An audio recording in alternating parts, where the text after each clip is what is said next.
Agora, a definição de grande parte de teólogos e escritores calvinistas também não é assertiva. E nós vamos observar isso aqui com base no texto bíblico.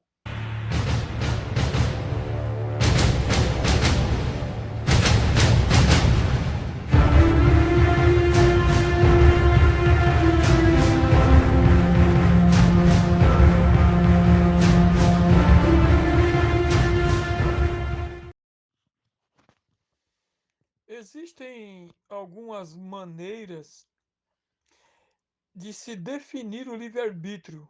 Nós já tratamos de algumas em podcasts anteriores e agora vamos tratar de como o meio reformado, pelo menos muitos escritores e teólogos de linha reformada, calvinistas, definem o livre-arbítrio.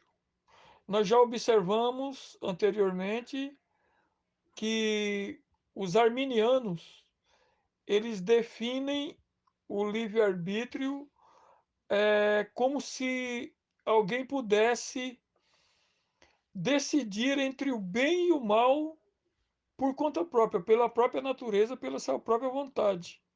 E já observamos que as escrituras dizem outra coisa acerca disso, porque a natureza é caída e tendenciosa. Alguém com a natureza caída, essa pessoa não vai escolher o bem. Então, nós já observamos que a definição arminiana não é correta, ela está completamente errada. Agora, a definição de grande parte de teólogos e escritores calvinistas também não é assertiva.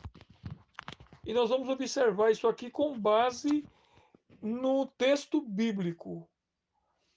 Quando nós observamos, mais uma vez, Gênesis capítulo de número 2 e versículos 16 e 17, o texto diz assim: E ordenou o Senhor Deus ao homem, dizendo: De toda árvore do jardim comerás livremente, mas da árvore da ciência do bem e do mal, dela não comerás, porque no dia em que dela comeres, certamente morrerás.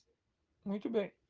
Aqui nós temos uma declaração nas entrelinhas é, de como se deve é, rebater o modo errôneo de uma definição acerca dessa doutrina do livre-arbítrio.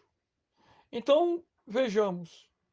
Os escritores e teólogos calvinistas, muitos deles, não todos, mas grande parte, a maioria, eles definem o livre-arbítrio de Adão, porque o meio reformado compreende que Adão e Eva tinham livre-arbítrio. Nós já vimos que isso não é possível, com base nesse mesmo texto que foi lido aqui de Gênesis 2, 16 e 17. Então, eles compreendendo, os teólogos e escritores calvinistas, compreendendo que Adão e Eva tinham livre-arbítrio, eles tinham que definir como funciona esse livre-arbítrio. E a definição que eles fazem é da seguinte forma: eles compreendem que Adão, quando pecou, juntamente com sua mulher, com Eva, eles agiram contra a natureza. Eles dizem que Adão tinha uma natureza santa, e isso é verdade, mas que quando ele peca, quando ele decide pecar, ele, por ter um livre-arbítrio, ele está agindo contra a natureza. E aí eles ensinam que depois da queda, os homens já não podem mais fazer da mesma forma, eles já não têm mais essa capacidade. Isso também está certo. Agora, a questão de se definir livre-arbítrio dessa maneira é um choque com as Escrituras. Por quê? Porque no texto que nós lemos, tanto na primeira definição arminiana, e agora vamos aproveitar esse texto para a definição calvinista, o texto coloca duas condições em Adão e Eva. Porque nós vemos aqui que até então, quando eles recebem essa ordem e essa proibição, que está aqui no versículo 16 e 17 do capítulo de número 2, eles ainda não tinham pecado. Eles estavam na condição aqui de pessoas sem pecado, sem defeito, de pessoas santas, tal. Então, veja bem, o texto diz no versículo 16 que Deus ordenou ao homem, dizendo: de toda a árvore do jardim comerás livremente. Deus deu uma ordem.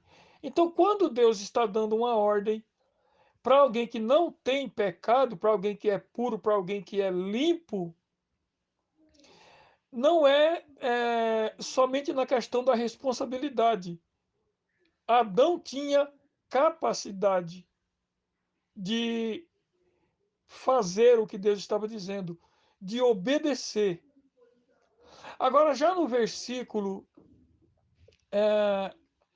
17, o texto diz assim: mas da árvore da ciência do bem e do mal, dela não comerás, porque no dia em que dela comeres, certamente morrerás.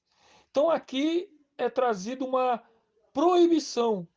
E como eles ainda não eram pessoas caídas, era possível, eles tinham a capacidade de não pecar, porque Deus está dando uma proibição para quem não é pecador. Eles não eram pecadores, eles não tinham caído, eles estavam num estado superior ao nosso. Então veja bem, existe aqui em Adão e Eva, nos nossos primeiros pais, duas condições: a de obedecer e a de desobedecer. Então, quando eles decidem desobedecer, eles não estão agindo contra a sua própria natureza. Por quê? Porque na natureza deles estava embutido essas duas capacidades, essas duas condições. Então eles não estão agindo contra a natureza, eles estão agindo dentro das possibilidades capazes de cumprimento. Eles poderiam ter obedecido e poderiam ter pecado. Eles decidiram pecar. Então eles agiram com algo que era intrínseco a eles, algo que estava na natureza deles. De outra sorte, eles não poderiam fazer isso.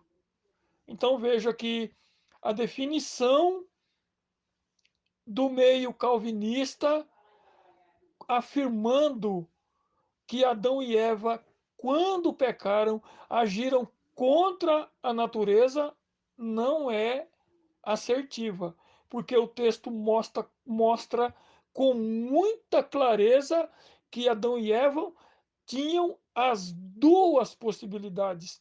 Se eles tinham as duas possibilidades na sua natureza, qualquer uma das ações não era contra a natureza.